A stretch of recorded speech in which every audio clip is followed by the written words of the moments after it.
Karel Klapálek, CB, DSO 25 May 1893, 18 November 1984, was a Czechoslovak Army general and a veteran of the Czechoslovak Legion in the Russian Empire. He fought in both world wars and was decorated with numerous national honors. Early life. Klapálek was born in Nové Mesto nad Metují. His father, a railwayman, died when Karel was 8. His mother was widowed with 5 children, and the family was very poor. Karel went to primary school in the town of Kralupy nad Vltavou and high school in Prague, graduating in 1911 and taking a job as an accountant in a small factory that made automatic pumps. First World War. In 1915, Klapálek joined the 8th Regiment of the Imperial Royal Landwehr and was posted to Halics in Galicia. He fought on the Russian front and was captured by Russian forces on 23 September 1915. Klapálek enlisted in the Czechoslovak Legion in Tashkent in 1916, and on 6 August 1916 he joined the 1st Artillery Regiment as a soldier.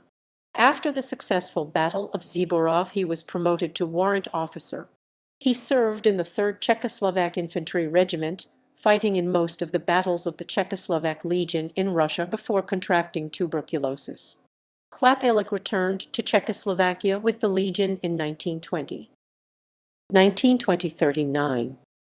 After World War I, Klapálek became a commissioned officer and helped to establish the army of the newly founded First Czechoslovak Republic. He served in Plzeň, Prague, Michalovce, and Uzhgorod, where he met his future wife Olga Kosutova, born 8 March 1901. He then served in Milovice and at the military academy in Atranis. In the interwar period, Klapálek married Olga, and their daughter Olga was born on 24 March 1926. Olga Klapálková kept a diary, which later provided the basis for a book in which she described life in a Nazi concentration camp in Svatoboris near Kyjov, where she was held in the Second World War. Later in life, Olga also published her husband's memoirs Vajek Vypravuj. Second World War. After Nazi Germany imposed the Protectorate of Bohemia and Moravia in March 1939, Klapálek joined a Czech military anti-Nazi resistance organization, Obrana Národa, Protection of the Nation, in České Budějovice.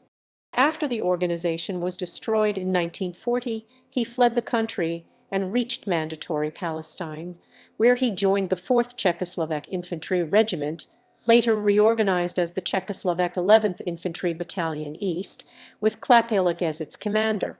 The battalion fought in the Allied invasion of Syria and Lebanon in June and July 1941, and was then stationed on the Turkish border in August. From October to December 1941, the battalion fought in the defense of Tobruk under the command of the Polish Independent Carpathian Rifle Brigade. After its success at Tobruk, the battalion was withdrawn to the rear. In May 1942, it was reorganized as the 200th Czechoslovak Light Anti-Aircraft Regiment, with Klapálek remaining as its commander. The regiment returned to the Levant, where it defended Haifa, Beirut, and Azib. Early in 1943, returned to Tobruk, which it defended until June. In July 1943, the regiment was transferred by sea to Great Britain, where it became part of the Czechoslovak Independent Armored Brigade. Klapálek reached Britain in August and was made second in command of the brigade. From March 1944, Klapálek was stationed in London as head of Department I of the Ministry of Defense of the Czechoslovak government in exile. In August 1944, he transferred to the Soviet Union, where he commanded the 3rd Czechoslovak Independent Brigade. In September and October, he led the brigade in the Battle of the Dukla Pass.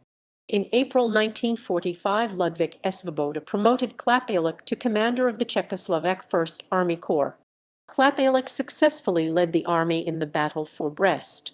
On 17 May 1945, Klapálek returned to Prague on a white horse, leading the Czechoslovak soldiers who had fought abroad. 1945–56. Between 1945 and 1950, Klapálek served as an army officer in Prague. Along with Svoboda, he supported the communist coup d'état of February 1948 by establishing the central office of the National Front Czech, Střední výbor národní fronty. He joined the Communist Party in June 1948. In the political trials of Czechoslovak soldiers who had served with Western forces, Klapálek tried to protect his former colleagues. In 1949, he received a threatening letter encouraging him to leave the country. Klapálek did not take it seriously, but in 1951 he was sent into retirement. After the high-profile political trial of Rudolf Slansky in 1952, the Communists confiscated all of Klapálek's property and imprisoned him in Valdis prison. He was disgraced, expelled from the Communist Party, and deprived of his civil rights. In 1954, he was convicted of sabotage. Klapálek was released from prison in 1956 after the Soviet marshals Georgy Zhukov and Ivan Konov spoke in his defense, but he was not rehabilitated until 1968. Memoirs and National Honors.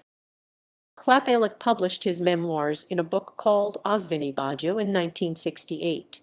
Ludvík Svoboda, the president of Czechoslovakia, awarded him with the title Hero of the CSR after having already received the Order of the Red Star and the Order of the 25th February CS. Klapálek was designated an honorable citizen of his hometown, Nové Město nad Metují. In 1984 he was awarded his last national honor, the Order of the Red Flag. General Klapálek died 18 November 1984 at the age of 91. He is buried in Olszany Cemetery in Prague. In 2009, Klapálek was nominated for the Order of the White Lion in memoriam.